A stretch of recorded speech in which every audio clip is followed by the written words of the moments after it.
అందరికీ శుభం అండి. ఈరోజు ఒక చిన్న వర్తమానం విందాం. అదేంటంటే ఒక బైబిల్ గురించి చెప్తున్న ఈరోజు ఆ Bible 1611 1611 king James version Bible. ఇదండి, ఇది 1611 కింగ్ జేమ్స్ వెర్షన్ బైబిల్. ఇది ఈ కింగ్ జేమ్స్ వెర్షన్ బైబిల్లో ఏమని రాస్తుందంటే, దేవుని పేరు గురించి చూస్తే మీకు నిర్గమకాండంలో ఏమని రాస్తుందంటే ఇహోవా అని ఉంది.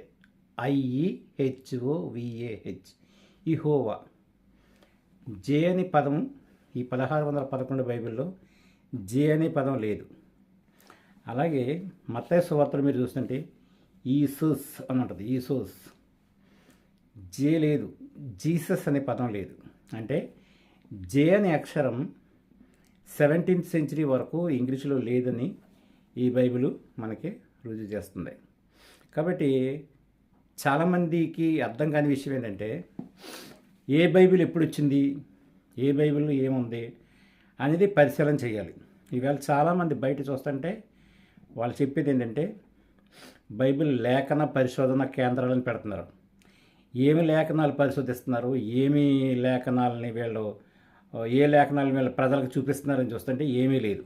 లేఖన పరిశోధన కేంద్రం అంటారు.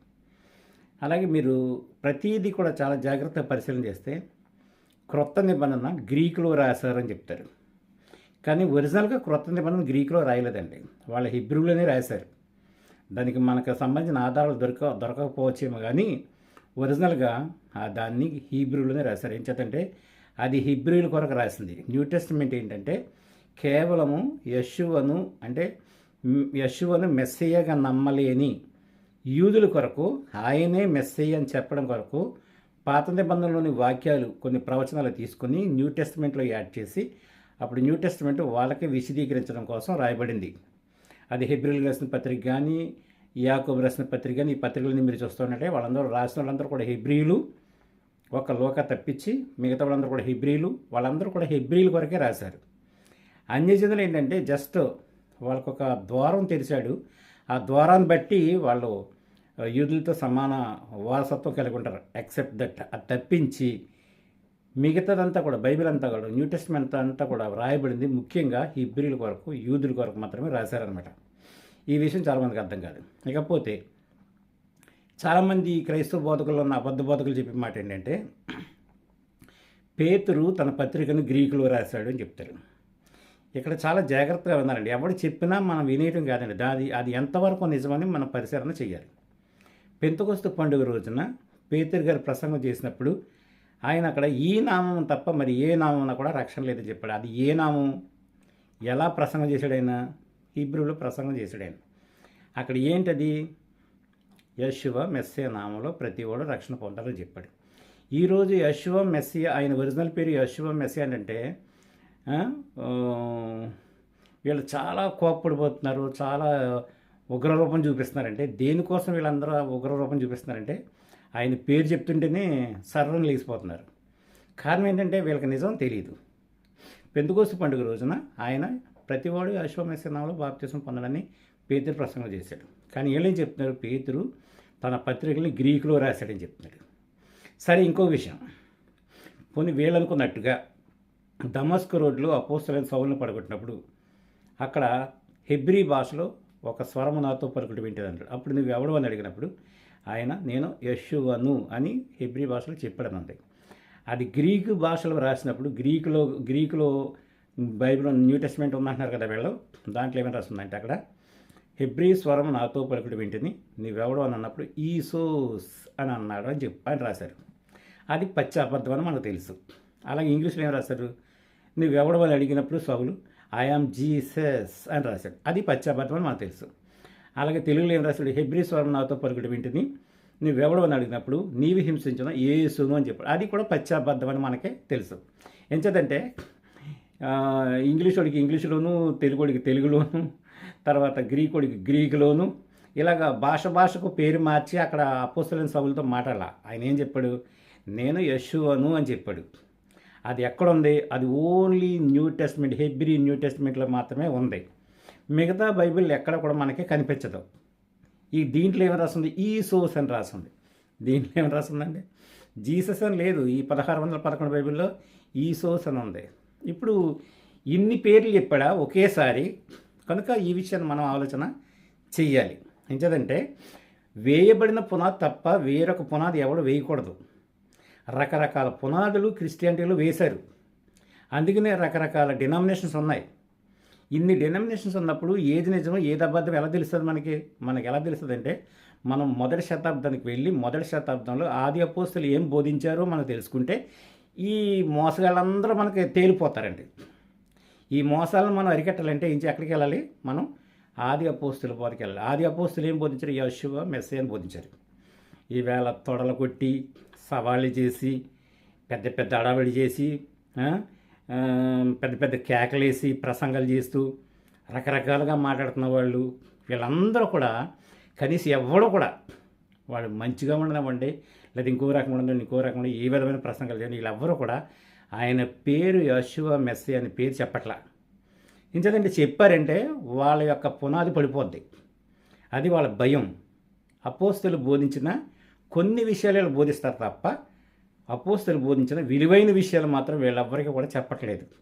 అపోస్తులు బోధించిన మారు మనసు గురించి బోధిస్తారు. అపోస్తులు బోధించిన బాప్తిసం గురించి బోధిస్తారు. అపోస్తులు బోధించిన రొట్టె ద్రాక్షారసం గురించి బోధించారు. కానీ అపోస్తులు బోధించిన ఆయన నామం విషయంలో మాత్రం వీళ్ళు బోధించరు. బాప్తిసంలోనూ కూడా మోసమే, రొట్టె ద్రాక్షారసం ఇవ్వడంలోనూ మోసమే, మారు మనసు విషయంలోనూ మోసమే. ఇలాంటి మోసకరమైన బోధల్లో మనం ఉన్నాం. మోసం మోసం మోసం అని చెప్తున్నాను నేను బిగినింగ్ నుంచి కూడా. ఈ మోసగాళ్ళ బారి నుంచి మీరు బయటికి రావాలంటే మీరు ఎక్కడ రావాలి? ఆది అపోస్తుల బోధకు రావాలి.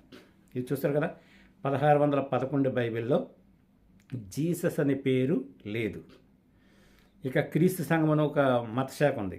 వాళ్ళు ఏమంటారంటే మేము మతశాఖ కాదు, మాదే నిజం అంటారు. వాళ్ళు కూడా పశ్చాబద్ధం. ఎందుకనంటే క్రీస్తు అనే పేరే లేనప్పుడు క్రీస్తు సంఘం ఎక్కడి నుంచి వస్తుందంటే, క్రీస్తు అనే పేరే యూదులకి ఎవరికి కూడా తెలియదు. అర్థమవుతుంది మీకు? కాబట్టి క్రీస్తు సంఘం ఎక్కడి నుంచి వస్తుంది? కాబట్టి క్రీస్తు సంఘం అనేది కూడా మత శాఖల్లో చాలా చండాలమైన శాఖ అనమాట అది. ఇక ఆదివారం రొట్టె ఇవ్వడం అంటే అది మరీ దరిద్రం. అసలు ఆదివారం ఆరాధనే దరిద్రం. బైబిల్లో లేదు. ఎవరైనా ఉంటే చూపించమనండి. నేను వీడియో మూలంగా సవాల్ చేస్తున్నాను. ఎక్కడైనా సరే ఆదివారం ఆరాధన అపోస్తులు ఆదివారం ఆరాధన చేసినట్టుగా ఒక్క లేఖన భాగం ఉంటే చూపించమనండి. అది తప్పని నేను చెప్తాను. ఆదివారం అన్నమాట 8 సార్లు ఉంటాయి. ఆ 8 సార్లు కూడా ఎక్కడా కూడా వాళ్ళు ఆరాధన చేసినట్టుగా కానీ, ఆరాధన చేయమన్నట్టుగా కానీ, లేకపోతే సబ్బాతుని ఆదివారానికి మార్చినట్టుగా కానీ ఒక్క లేఖన భాగం ఎక్కడ కూడా న్యూ టెస్ట్మెంట్లో కనిపించదు. కనుక మీరు ఏంటంటే ఏదో ఒక డినామినేషన్లో ఉండి పరలోకం వెళ్ళాలంటే మాత్రం జరగని పని. వేయబడిన పునాది తప్ప వేరొక పునాది ఎవడనూ వేయకూడదు, దాని మీద మనం ఉండకూడదు. కాబట్టి అపోస్తులు వేసిన పునాది ఏదో తెలుసుకుని ఆ పునాది మీద నిలబెట్టడానికి ప్రయత్నం చేయండి. అప్పుడు మాత్రమే మనం పరిశుద్ధాత్మని వరం పొందుకుంటాం. అంతవరకు మాత్రం పొందుకోవాలి. ఇంకొక విషయం చెప్తాను. చాలా సంఘాలు ఉన్నాయి. చాలా సంఘాలు ఇంకొక సంఘం ఉంది. తల్లిదండ్రులని మొత్తం అందరినీ వదిలేసి మిషన్లు దూరిపోతున్నారు కొంతమంది. వాళ్ళు తెల్లటి బట్టలు వేసుకుని మేమే పరిశుద్ధులము, మాది అపోస్తులు. వాళ్ళంత నకిలీ అపోస్తులు ప్రపంచంలో ఎక్కడ కనిపించరు. నా దగ్గర ఒక ఆర్టికల్ ఉందండి, అపోస్తులు నకిలీ అపోస్తులు అని రాసింది. దాంట్లో పూర్తిగా రాసిన వీళ్ళ గురించి. మీకు కావాలంటే నేను పంపిస్తాను, మీరు అడగండి. ఓకేనా? కాబట్టి సర్వం వదిలిపెట్టి వచ్చిన వాడే నిజం చెప్పట్లా. పెళ్లి చేసుకుంటేనంట దేవుని సేవ చేయలేమని పెళ్ళిళ్ళు కూడా వదిలేసుకుని వచ్చిన వాళ్ళు కూడా నిజం చెప్పట్లేదు. ఇంతమందిని నేను పరిశీలన చేసిన తర్వాత వీళ్ళందరూ కూడా బోగస్ బోధకులు. వీళ్ళ ద్వారా సత్యం అనేది సత్యం అనేది ఎవరో చెప్పడం లేదు. సత్యం అనేది సంతలో పడి ఉంది. కాబట్టి సత్యం అనేది అసలు ఈ క్రిస్టియన్ బోధకులు ఎవరో కూడా చెప్పట్లేదు. కొన్ని విషయాలు చెప్తున్నారు కానీ అన్ని విషయాలు వీళ్ళు చెప్పడం లేదు అని వీళ్ళ మీద నేను బిగినింగ్ నుంచి అప్పుడే 30 సంవత్సరాల నుంచి చెప్తూనే వస్తున్నాను. కాబట్టి సత్యం అనేది చాలా లోతుగాను చాలా దూరంగా ఉంది. దాన్ని గ్రహించే వాళ్ళు చాలా తక్కువ మంది ఉంటారు బైబిల్లో. కాబట్టి ఇలాంటి సత్యమైన విషయాలు తెలుసుకోవాలంటే మీరు ఈ ఛానల్ సబ్స్క్రైబ్ చేసుకోండి. తర్వాత అనేకమైన విషయాలు 1 by 1 మీకు చెప్తూ ఉంటాను. అలాగే నా దగ్గర ఇంకా చాలా బైబిల్స్ ఉన్నాయి. ఆ బైబిల్స్ అన్నీ మీకు పరిచయం చేస్తాను. ఆ బైబిల్స్ కావాల్సి అంటే మీకు నేను PDF ఫైల్స్ ఉన్నాయి, అన్ని పంపిస్తాను. మీరు వాటి అన్నిటిని కూడా పరిశీలించి సత్యమైన మార్గంలోకి రావాలని కోరుకుంటూ ముగిస్తున్నాను. పరమ తండ్రి కొద్ది హెచ్చరిక మాటలను మన వెనుకలో దీవించి ఆశీర్వదించిన గాక. అందరికీ షలోమ్.